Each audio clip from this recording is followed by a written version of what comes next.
ఆంధ్రప్రదేశ్ వ్యాప్తంగా మున్సిపల్ పారిశుద్ధ్య కార్మికులు చేపట్టిన సమ్మె రెండో రోజు ఉధృతంగా కొనసాగింది. 2 రోజులుగా చెత్త ఇళ్ల వద్దే ఉండిపోవడంతో నగరాలు, పట్టణాల్లో ప్రజలు అసౌకర్యానికి గురవుతున్నారు.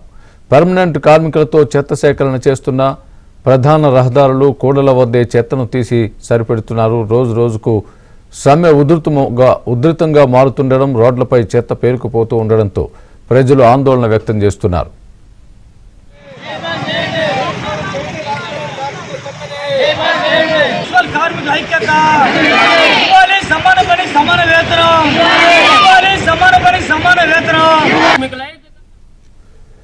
ప్రతిపక్షంలో ఉన్నప్పుడు జగన్ ఇచ్చిన హామీలను నెరవేర్చమని అడిగితే బెదిరింపులకు పాల్పడడం సహించబోమని పారిశుద్ధ్య కార్మికులు తెగేసి చెప్పారు. తమను ఎన్ని నిర్బంధాలకు గురి చేసినా ఎదుర్కొని తీరతామని స్పష్టం చేశారు. నెల్లూరు మున్సిపల్ కార్పొరేషన్ కార్యాలయం ఎదుట పారిశుద్ధ్య కార్మికులు బైఠాయించి మహాధర్నా చేశారు. ఏలూరు జిల్లాలో ఏలూరు నగరపాలక సంస్థ కార్యాలయం వద్ద మోకాళ్లపై నిలబడి నిరసన తెలిపారు. కరోనా కష్టకాలంలో ప్రాణాలకు తెగించి ప్రజలకు సేవ చేసిన కార్మికుల సమస్యల పట్ల ప్రభుత్వం నిర్లక్ష్యంగా వ్యవహరించడం అన్యాయమని అన్నారు. కార్మికులు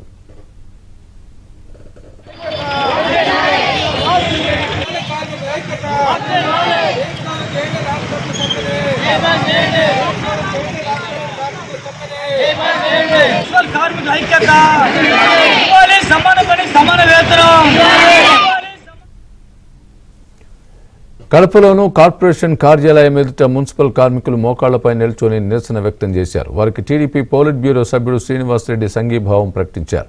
అన్నమయ్య జిల్లా రాజంపేట మున్సిపల్ కార్యాలయం ఎదుట ఒంటికాలపై నిల్చొని నిరసన తెలిపారు. అనంతపురం జిల్లాలో పారిశుద్ధ్య కార్మికుల సమ్మె నేపథ్యంలో అనంతపురం కార్పొరేషన్ అధికారులు ప్రైవేట్ ట్రాక్టర్లతో చెత్తను తరలించే ప్రయత్నం చేశారు. దీంతో మున్సిపల్ వర్కర్స్ యూనియన్ నాయకులు ట్రాక్టర్ను ఆపి అందులోని చెత్తను కింద పడేశారు. చెత్త తరలింపునకు వాహనాలు వెళ్లకుండా టైర్లలో గాలి తీసేశారు.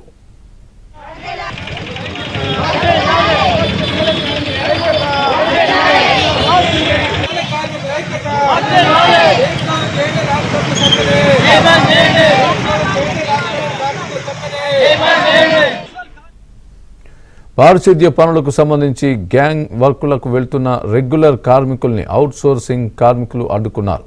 గుత్తి పట్టణంలో చెత్త తీసుకువెళ్లడానికి వెళ్లిన ప్రైవేట్ వాహనాలను కార్మికులు అడ్డుకున్నారు. కాగా సమ్మెలో ఉన్న కార్మికుల్ని ఉద్యోగాల నుంచి తొలగిస్తామని రాయదుర్గం మున్సిపల్ కమిషనర్ దివాకర్ రెడ్డి హెచ్చరించారు. రెగ్యులర్ కార్మికులు, అత్యవసర సేవల్లో ఉన్న ఇంజనీరింగ్ కార్మికులు నేటి నుంచి సమ్మెలో పాల్గొంటారని మున్సిపల్ వర్కర్స్ యూనియన్ నాయకులు తెలిపారు. రాష్ట్ర వ్యాప్తంగా సమ్మె చేపడుతున్న మున్సిపల్ కార్మికుల సమస్యల పరిష్కారానికి మున్సిపల్ పట్టణాభివృద్ధి శాఖ మంత్రి ఆదిమూలపు సురేష్ కార్మిక సంఘాలను ఇవాళ చర్చలకు రావాలని పిలుపునిచ్చారు.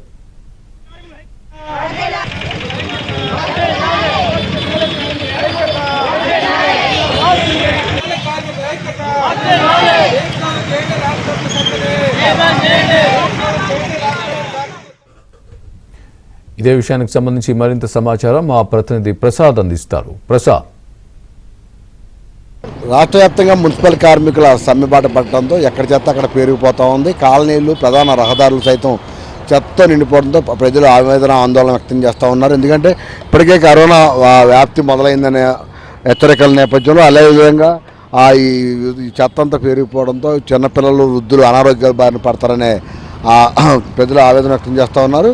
మరోవైపు మున్సిపల్ కార్మికులకు సంబంధించి కూడా వాళ్ళ 3వ రోజు సమ్మెబాట పట్టి 3 రోజులు కూడా చెత్త ఇంటి ముందు నుంచి తీగిపోవడంతో చివరికి వాళ్ళు ప్రజలే ఇంటి ముందు ఉన్న చెత్తను తీసుకొచ్చి ఇట్లా డంపింగ్ దగ్గర పడేస్తూ ఉన్న పరిస్థితి. ఇక్కడ 3 రోజులు కూడా ఈ చెత్త డంపింగ్ ఇట్లా నిండిపోయింది. ప్రతిరోజు మున్సిపల్ కార్మికులు ఉదయాన్నే ఇళ్ల ముందుకు వచ్చి చెత్తను తీసుకొచ్చి ఇక్కడ పెట్టడం, అలాగే వ్యాన్లో ఇక్కడ చెత్తను మొత్తం డంపింగ్ తరలించడం జరుగుతూ ఉంటుంది. అయితే ఈ 3 రోజుల సమ్మె నేపథ్యంలో ఎక్కడ చెత్త అక్కడ ప్రధాన రహదారులపై పేరిపోతుంది. ప్రస్తుతం మన చూస్తాం ఒకవైపు హైవే, మరోవైపు ఇక్కడ కాలనీ లోపలికి వెళ్ళే ప్రధాన మార్గం దగ్గర మనం ఉన్నాం.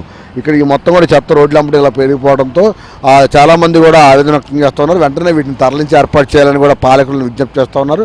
అయితే మున్సిపల్ కార్మికులు మాత్రం తమ న్యాయమైన డిమాండ్ పరిష్కరించే వరకు కూడా ఈ సమ్మెను విరమించేది లేదని కూడా తేల్చి చెప్తా ఉన్న పరిస్థితి. ఎన్నికల సమయంలో జగన్మోహన్ రెడ్డి మున్సిపల్ కార్మికులు పర్మనెంట్ చేస్తామని, అదేవిధంగా సమాన పనికి సమాన వేతనం కల్పిస్తామని చెప్పి హామీలు ఇచ్చిన పరిస్థితి కనిపిస్తూ ఉంది. అయితే వాటికి 4 ఏళ్లలో పైగా అనేకసార్లు విజ్ఞప్తులు చేసినా పట్టించుకోకపోవడంతో సమ్మెబాట పట్టినట్టు కూడా కార్మిక సంఘాల నేతలు చెప్తా ఉన్నారు. అంతేకాకుండా ప్రభుత్వం సానుకూలంగా స్పందించి చర్చల ద్వారా వారి సమస్యల పరిష్కారానికి చర్యలు తీసుకోవాల్సి ఉండగా కొంతమంది అధికారులు పాలకులు ఇష్టానుసారంగా మాట్లాడుతున్న తీరుపై కూడా వారు ఆగ్రహం వ్యక్తం చేస్తూ ఉన్నారు. ఈ పరిణామాల నేపథ్యంలో ఈరోజు మున్సిపల్ శాఖ మంత్రి ఆదిమూలపు సురేష్తో చర్చలకు ఆహ్వానించడం జరిగింది. అది ఈరోజు కార్మిక సంఘాలు అలాగే మున్సిపల్ కార్మికులు కూడా ఈ చర్చలకు వెళ్ళనున్నట్టు కూడా చెప్తా ఉన్నారు. అయితే దీనికి సంబంధించి ప్రభుత్వం ఉద్దేశపూర్వకంగా కాలయాపన చేస్తుందని, ఆర్థిక ఇబ్బందుల నేపథ్యంలో వేతనాల పెంపు విషయంలో ఇప్పటికే అంగన్వాడీలు ఆశా వర్కర్ల విషయంలో కూడా మొండిపట్టుగా వ్యవహరించడం, వాళ్ళు సమ్మెను కొనసాగిస్తున్న పరిస్థితి. ఇప్పుడు కార్మిక సంఘాల నేతలు కూడా పర్మనెంట్ చేయకపోవడం, సమాన పనికి సమాన వేతనం ఇవ్వకపోవడంతో సమ్మెను విరమించే ప్రసక్తి లేదని తేల్చి చెప్తున్నారు. ఈరోజు ఆదిమూలపు సురేష్ గారు మరి కొంతమంది అధికారులతో జరిపే చర్చల విషయంలో కూడా ఇదే అంశాన్ని స్పష్టం చేయనున్నారు. ఈ పరిణామాల నేపథ్యంలో సానుకూలంగా స్పందిస్తే తప్ప ఎట్టి బస్సులో చర్చలలో సంబంధించి తమ హామీల విషయంలో కూడా స్పష్టత ఇస్తేనే ఈ విషయంలో తాము వెనకడికి వేస్తామని, లేకపోతే ముందుకు కొనసాగిస్తామని కూడా చెప్తున్న పరిస్థితి కనిపిస్తూ ఉంది. మరోవైపు ఈ రోడ్లు పెరిగిపోతున్న చెత్త విషయంలో మాత్రం వెంటనే యుద్ధ ప్రాతిపదికన చర్యలు తీసుకొని ఈ చెత్తను తరలించి ఏర్పాటు చేయాలని కూడా ప్రజల డిమాండ్లు అయితే రోజు రోజుకి పెరుగుతున్నాయి. ఇప్పుడు సుబ్రహ్మణ్యంతో వరప్రసాద్, ఏబ్రాహ్మణ జ్యోతి.